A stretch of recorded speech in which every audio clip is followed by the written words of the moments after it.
Պատական նիստին ներկա եք, ինչպես ընդունեցիք նախ այս որոշումը ձեզ համար արդյոք սպասել էր, ես կոնկրետ Նարեկի առնչությամբ եմ հարցս ձևակերպել։ Եվ այս հացադուլը, որ հայտարարեց, ինչպես եք։ Հացադուլին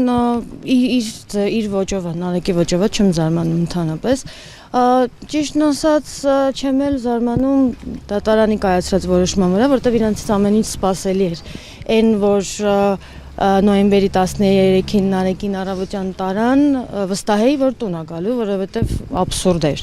Բայց երբ որ արդեն երեկոյան կողմ իմացանք, որ հերթապահ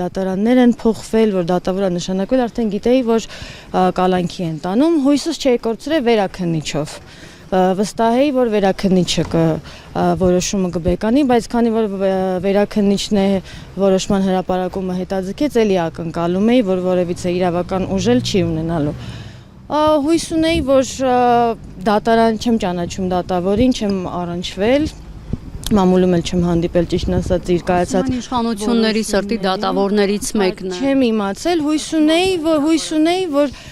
դատարանն իր իշխանությունը բանեցնելու է օրենքի եւ իրավունքի գերակայությամբ, բայց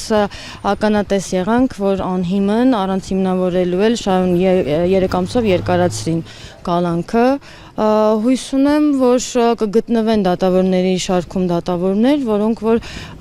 կկարողանան սթափ գնահատել ու չեն վախենա իրական արդարադատություն իրականացնել։ Հասկանում եմ այսօրվա իրականության պայմաններում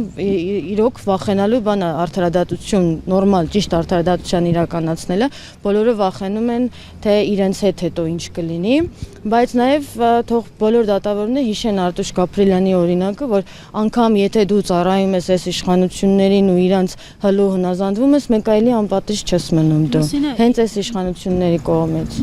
Լուսինե, Նարեկը իր խոսքում նշեց երեխաների մասին, այս պահին ինչպես են իրենք զգում իրենց, ինչ են խոսում հայրիկի մասին եւ աղջիկը, ձեր աղջիկն է, կարծեմ դուռը բաց է, հիմա ինչ այդպես տպավորություններ։ Գիտեր, որ գալիս եմ դատարան, հույս ուներ, որ այսօր պապան տուն է գալու։